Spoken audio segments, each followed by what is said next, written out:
राज्यातल्या सत्ता स्थापनेबाबत आता एक मोठी घडामोड समोर आलेली आहे। एकनाथ शिंदे यांनी आज पत्रकार परिषद घेत अखेर आपला मुख्यमंत्रीपदावरचा दावा सोडण्याचे संकेत दिलेत। आपण मोदी आणि शहा यांच्याशी बोललो, सरकार बनवण्यामध्ये माझ्यामुळे अडसर येणार नाही असं त्यांनी पंतप्रधान मोदींना सांगितलेलं आहे। तुम्ही निर्णय घ्याल तो आपल्याला मान्य असेल, वरिष्ठ जो काही निर्णय घेतील तो मान्य राहील असं म्हणत एकनाथ शिंदेंनी मुख्यमंत्री पदाबाबतचा सस्पेन्स आज दूर केलाय आणि त्यामुळे आता राज्यात भाजपचाच मुख्यमंत्री होणार हे जवळपास स्पष्ट झालंय। देवेंद्र फडणवीस यांचा मुख्यमंत्री होण्याचा मार्गही आता मोकळा झाल्याची चर्चा रंगतीये। एकनाथ शिंदेंनी काय नेमकी भूमिका मांडलेली आहे पाहूया।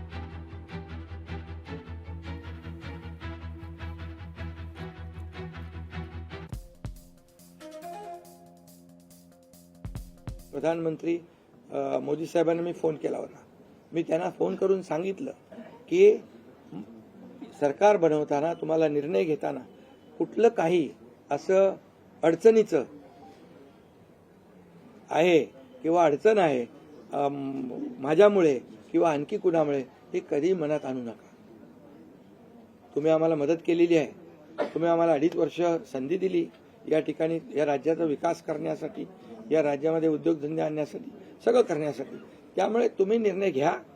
तुम्ही तुमचा निर्णय जो आहे तो निर्णय एक बाबा महायुतीचे म्हणजे प्रमुख म्हणून की बाबा एनडीए, आमचे एनडीए, देशामध्ये एनडीए आणि महाराष्ट्रात महायुती, त्यामुळे तुम्ही घेतलेला निर्णय हा जसा भारतीय जनता पक्षासाठी असा जसा अंतिम असतो तसा आम्हालाही तो अंतिम आहे। त्यामुळे तुम्ही निर्णय घेताना कुठलंही काही असं वाटू नका की माझी अडचण आहे का, एकनाथ शिंदे काय अडचण आहे का, बिलकुल नाही। त्यामुळे मी काल मोदी साहेबांनाही फोन केला, अमित शहा साहेबांनाही फोन केला। माझ्या भावना त्यांना मी सांगितल्या की सरकार बनवताना माझा कुठलाही अडसर मनामध्ये ठेवू नका। तुम्ही जो निर्णय घ्यायचा तो तुम्ही निर्णय घ्या आणि तो निर्णय मला मान्य असेल। हा जनतेतला मुख्यमंत्री म्हणून एक जी काही ओळख निर्माण झाली ही त्याला फार नशीब लागतं आणि म्हणून आज लोकप्रियतेमध्ये पण तुम्हीच सगळ्यांनी अंदाज काढले, सगळे लोकप्रिय मुख्यमंत्री का काय ते सगळं ते काय मी काय लोकप्रियता मिळवण्यासाठी काही काम केलेलं नाही का, माझं मोजमाप व्हावं म्हणून मी काय काम केलेलं नाही।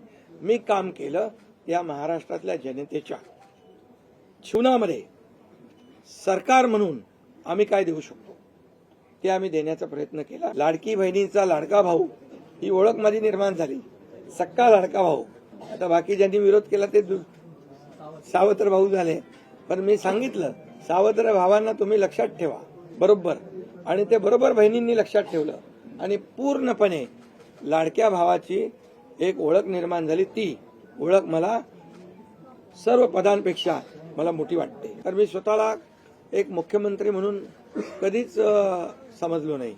मी एक कॉमन मॅन म्हणून काम केलं। मुख्यमंत्री सीएम म्हणजे कॉमन मॅन अशी माझी धारणा, आणि त्या कॉमन मॅनच्या धारणेमुळे मला कॉमन मॅनमध्ये जाताना कुठलाही प्रोटोकॉल, कुठलाही अडथळा येत नव्हता, कारण मी स्वतःला ते समजत होतो। आणि मी मनाशी एक निश्चय केला होता की या कॉमन मॅनसाठी, या सर्वसामान्य जनतेसाठी या महाराष्ट्रातल्या सरकारमधून आपण काही ना काही केलं पाहिजे। जीवन में असली उड़ान अभी बाकी है, अभी तो नापी है सिर्फ मुट्ठी भर जमीन, अभी तो सारा आसमान बाकी है। त्यामुळे तुम्हाला मी सांगतो खूप काम आहे, खूप काम करायचं आहे आपल्याला। माननीय शिंदे साहेब असतील, मी असेल किंवा अजितदादा असतील, आमच्या महायुतीत कुठलेही मतभेद नाही। आम्ही निवडणुकीच्या पूर्वी देखील सांगितलं होतं की सगळे निर्णय सोबत बसून होतील। आमचे श्रेष्ठी आहेत, ते आमच्या सोबत बसून सगळे निर्णय घेतील, त्याप्रमाणेच सगळे निर्णय होणार आहेत।